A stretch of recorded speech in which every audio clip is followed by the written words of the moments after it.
Logo após a queda do regime comunista na Alemanha Oriental, a Universidade de Iena organizou uma exposição com o sugestivo título O Evangelho Kantiano,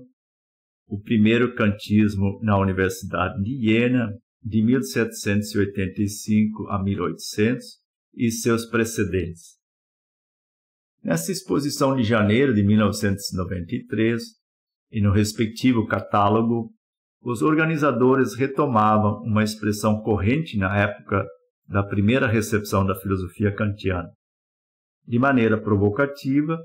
anunciavam assim também o propósito de deixar para trás décadas de marxismo-leninismo, propondo em seu lugar a retomada da conexão com uma história mais antiga, na qual a Universidade de Iena cumpriu um papel decisivo. Pois foi nessa universidade que se começou a introduzir a filosofia kantiana sistematicamente nos planos de aula, a começar pelo professor de filosofia Johann August Ulrich, que já no semestre de inverno de 1784 para 85 promete tratar da doutrina kantiana em suas aulas sobre lógica e metafísica. Seguem-se lições sobre a crítica da razão pura, de Carl Christian Erhard Schmidt, a partir do semestre de inverno de 1785-86, além das lições de Karl Leonhard Reinhold sobre a doutrina da crítica da razão pura, a partir de 1788.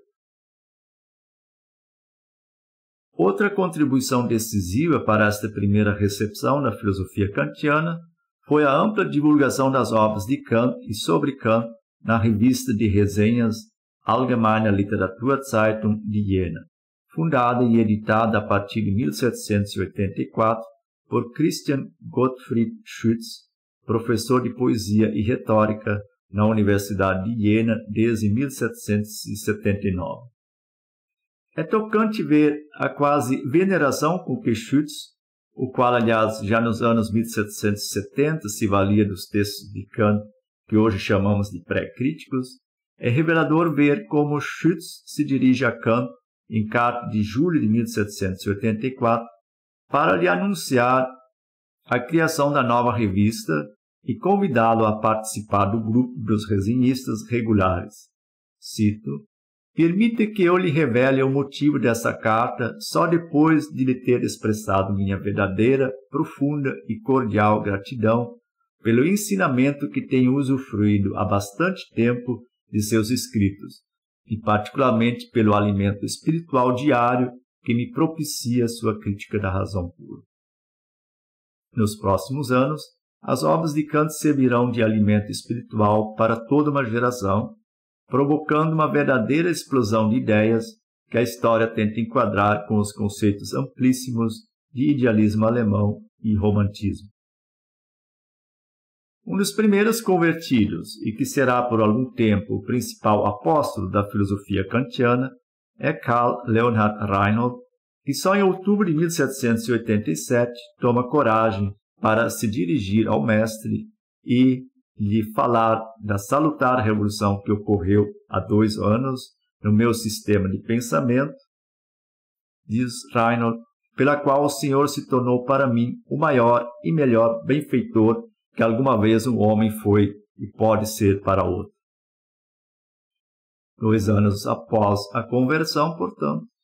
Reinhold começara a publicar já em agosto de 1786 suas cartas sobre a filosofia kantiana, com as quais contribuiu significativamente para a penetração da mensagem do criticismo em círculos mais amplos. O comentário de Reinhold, que inicialmente foi publicado na revista Deutsche Merkur, de agosto de 1786 a setembro de 1787, e depois como livro em 1789, sem a autorização do autor, mostra bem que a primeira recepção positiva da filosofia kantiana se dá a partir da moral, com a estreita relação que ela tem para os leitores da época com a teologia e a religião. Reinhold expressa de maneira bastante singela esta circunstância em sua carta a Kant. cito, o fundamento moral das principais verdades da religião desenvolvido pelo Senhor, a única parte que me foi compreensível em todo o extrato de sua obra, fornecido na Allgemeine Literaturzeitung, serviu de convite inicial ao estudo da crítica da razão pura. Eu pressenti, busquei e achei na mesma o meio, que já não considerava possível, de superar a infeliz alternativa entre superstição e incredulidade. A impressão inicial que a crítica da razão pura causou no público foi de perplexidade, sobretudo perante as novidades da filosofia transcendental, que chocou na parte analítica com um uso totalmente novo dos termos, tendo sido geral a queixa de incompreensibilidade e obscuridade, e na parte dialética o choque vinha do caráter destrutivo da crítica dirigida contra a velha metafísica. Mas havia uma pequena janela na doutrina do método, um capítulo intitulado O Cânone da Razão Pura, no qual Kant deixava entrever que pretendia chegar a certas verdades da religião a partir da moral. Esta oportunidade é aproveitada prontamente pelo autor do extrato a que se refere Reinhold em sua carta, na verdade um misto de resenha, pois a ocasião é dada de fato pelo livro Comentário da Crítica da Razão Pura, do Sr. Professor Kant, publicado em 1784 por Johann Schulze, e de resumo da Crítica da Razão Pura e dos prolegômenos a toda a metafísica futura. Em 6 números da Allgemeine Literaturzeitung, do mês de julho de 1785,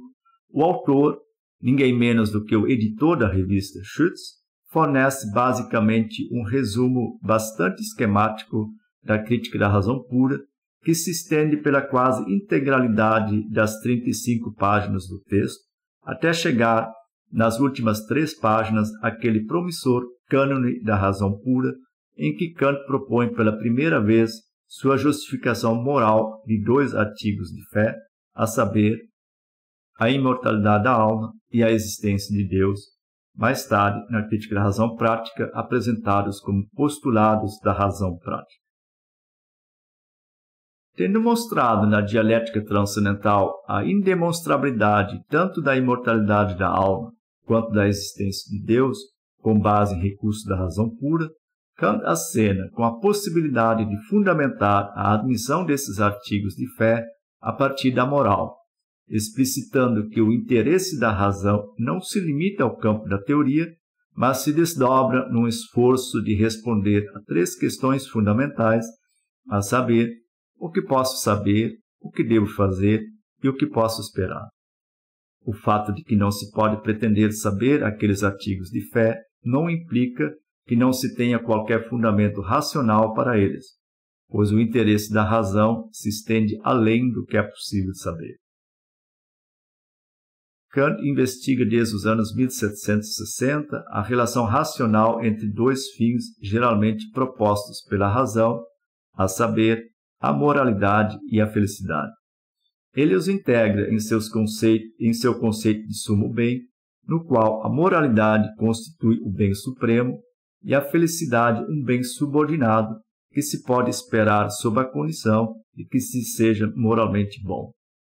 A relação acaba encontrando sua expressão cabal na fórmula sempre retomada da moralidade como dignidade de ser feliz.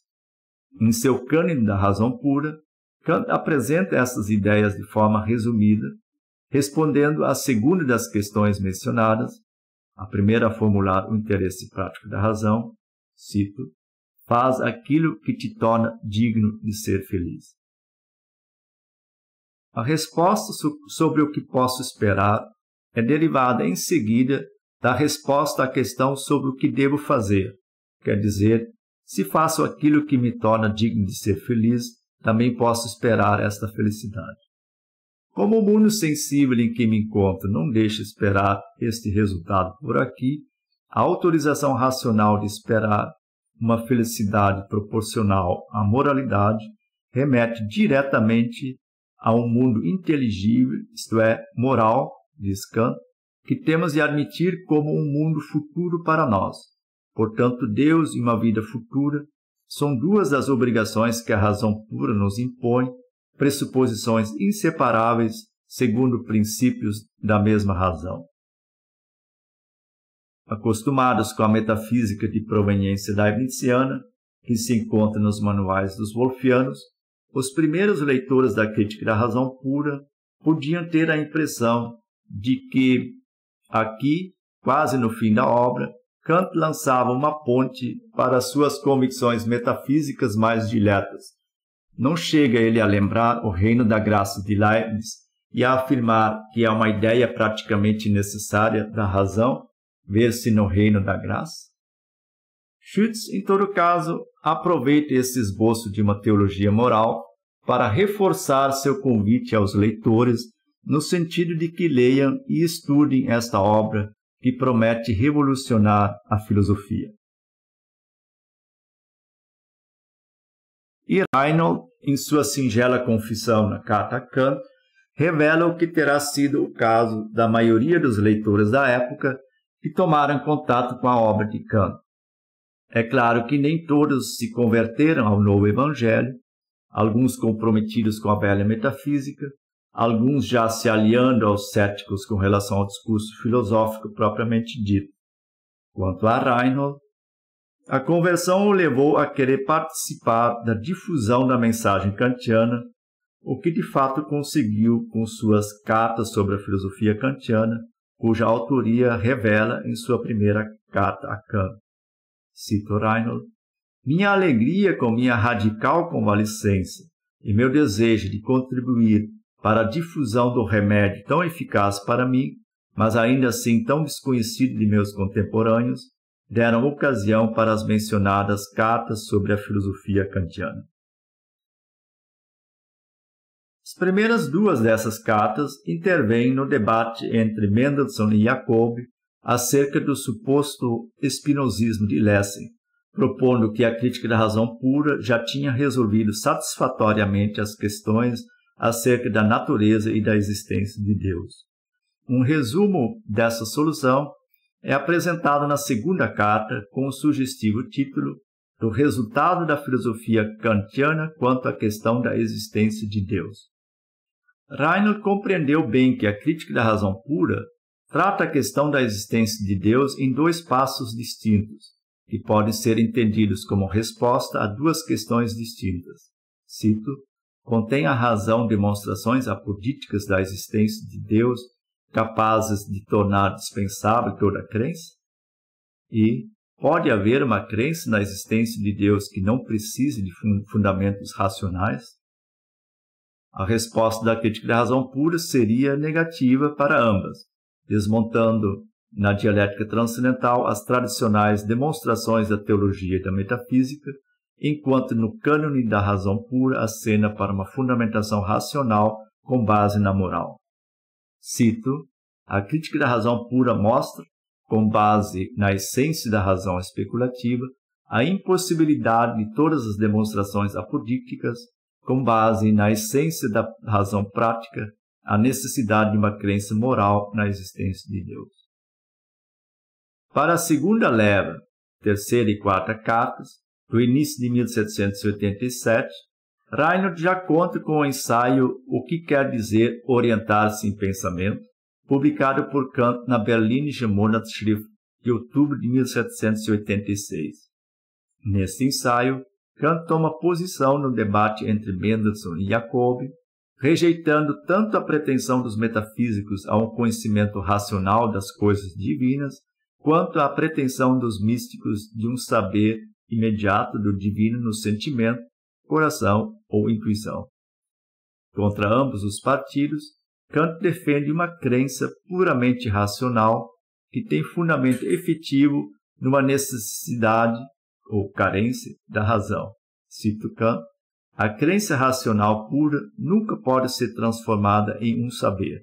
por todos os dados naturais da razão e experiência, porque aqui o fundamento do assentimento é e sempre permanecerá, enquanto formos homens, apenas subjetivo, a saber, uma necessidade indispensável da razão de pressupor, não demonstrar, a existência de um ser supremo. No campo da teoria, a necessidade racional de sistematizar os conhecimentos pode, no máximo, levar à introdução de hipóteses como a de uma força fundamental, por exemplo, cuja admissão nunca passa da esfera da opinião. Mas, no domínio prático, Kant sustenta que a razão prática pura tem a necessidade incontornável de pressupor uma existência após a morte e a própria existência de Deus para garantir que, no final, seja concedida a felicidade correspondente à moralidade, caracterizada, neste aspecto, como dignidade de ser feliz. Já nesse ensaio de 1786, Kant chama de postulado a pressuposição de uma proposição teórica no intuito de satisfazer a uma necessidade da razão prática. Cito: esta necessidade da razão não seria, para seu satisfatório uso teórico, nada senão pura hipótese racional. Por outro lado, a crença racional, que se baseia na necessidade do uso da razão em intenção prática, poderia ser chamada um postulado da razão. Em todos os assuntos que transcendem os limites da simples experiência, particularmente nos assuntos teológicos, esta crença racional baseada numa necessidade da razão prática deveria então constituir o princípio de orientação do pensamento. Cito Kant: portanto, uma crença racional pura é o guia ou bússola com que o pensador especulativo pode orientar-se em suas incursões racionais no campo de objetos suprassensíveis, e o homem de razão comum, mas moralmente sadia, pode traçar seu caminho de forma inteiramente adequada ao fim total de sua determinação, tanto em intenção teórica quanto em intenção prática. E é também esta crença racional que deve ser colocada na base de qualquer outra crença, sim, de qualquer revelação. Por um lado, portanto, Kant estabelecia, assim, limites bem estreitos para o pensamento do além e, inclusive, para a crença religiosa. Por outro lado, entretanto, admitia e mesmo tornava necessário um fundamento racional da crença, o que seria prontamente explorado pelos teólogos para neutralizar a virulência da nova filosofia. Para tanto, aliás, contribuíram também as cartas de Reinhold, que tinha agora mais um apoio para sustentar a compatibilidade da teologia com a crítica da razão pura. Cito Reinhold: do dito até aqui, acredito poder inferir sem hesitar que o interesse da religião, e nomeadamente do cristianismo, concorda plenamente com o resultado da crítica da razão. Ex-padre da Igreja Católica, recém-convertido ao protestantismo, Reinhold parece querer tranquilizar seus vizinhos pietistas, assustados com as supostas consequências antirreligiosas da nova filosofia. Cito Reinhold: interpretar-se-ia muito mal a crítica da razão se acreditasse seriamente que ela tritura tudo, que ela derruba indistintamente o que nossos grandes pensadores construíram até agora e que ela declara irrestritamente como inútil nossa metafísica precedente. Ela faz justamente o oposto. Ou seja, ao propor um fundamento moral para as especulações da razão pura, assim Reinhold, a filosofia kantiana apenas substitui o fundamento, podendo os resultados que se obtêm a partir daí coincidir com a metafísica precedente de origem leibniziana. Em suas cartas sobre a filosofia kantiana, Reinhold apresenta em 1786-87 um Kant palatável para os teólogos e metafísicos da época, o que será logo aproveitado para desenvolver uma teologia dogmática com fundamento moral. Cito: o exemplo com que posso mostrar como a crítica da razão pode ser instrumentalizada para a teologia me leva de volta a meu caminho. A crítica da razão fornece à teologia, com o fundamento de conhecimento moral, um primeiro princípio que a metafísica não lhe podia dar. Ele garante com isso tudo aquilo que a metafísica efetivamente lhe pode dar. Pois, assim que o fundamento de conhecimento moral está fixado como o único que resiste à prova, ganha repentinamente conteúdo coerência e determinação completa as noções que são fornecidas pela ontologia, cosmologia e teologia física para o sistema da teologia pura. Para o leitor filosófico daquela época, isso significa dizer que, apesar de Kant ter demolido o velho prédio da metafísica dogmática com fundamento em princípios da razão teórica, a filosofia kantiana permite reconstruir a metafísica toda, agora com fundamento em princípios da razão prática, ganhando-se ainda por cima coerência e significado mais concreto, a saber, um significado moral facilmente compreensível pelas multidões.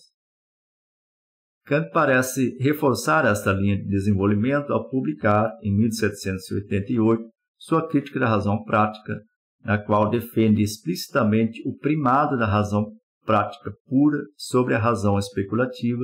e apresenta sistematicamente sua doutrina dos postulados da razão prática pura, segundo a qual a imortalidade da alma e a existência de Deus constitui uma pressuposição não só autorizada pela razão, mas, cito Kant, inseparavelmente ligada ao dever e moralmente necessária.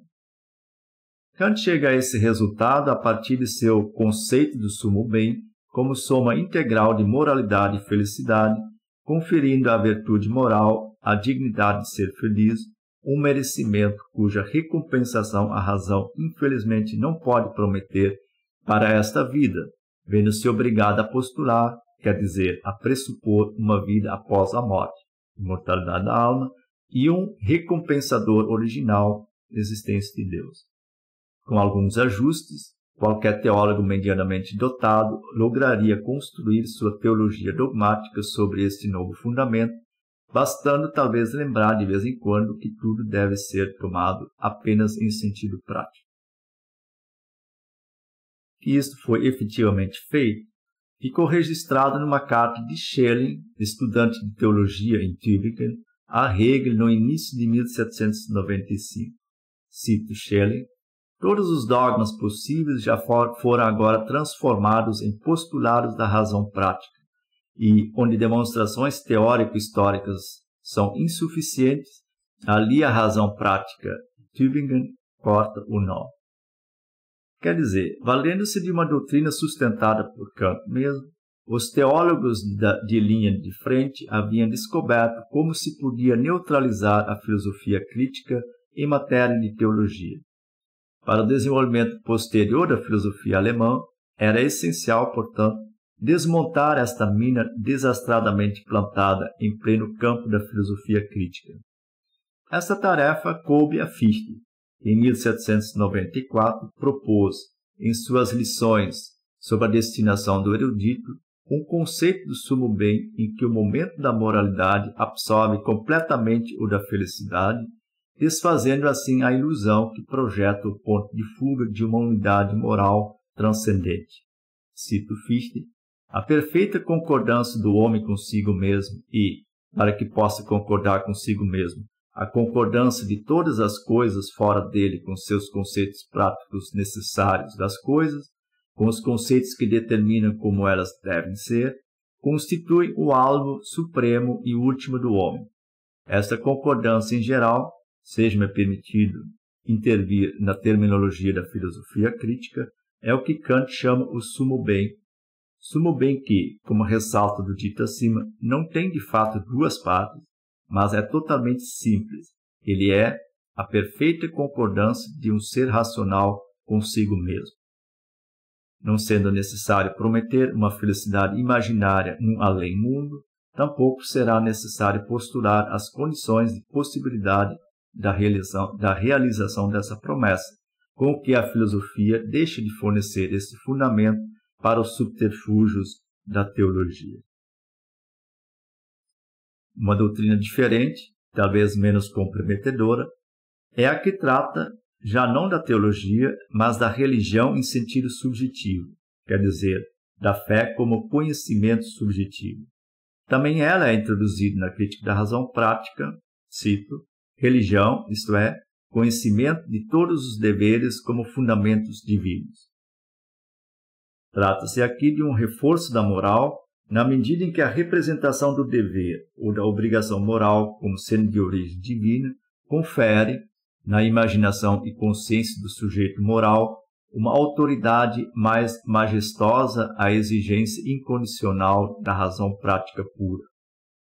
Isso naturalmente não visa minar o princípio da autonomia, segundo o qual a obrigação moral deriva de uma lei que a vontade mesma se dá.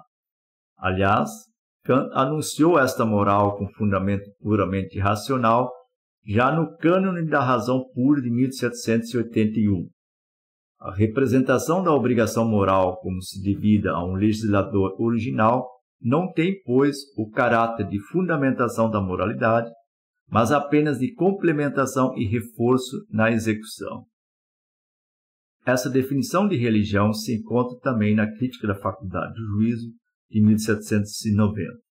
Cito: a religião, isto é, a moral em relação a Deus como legislador.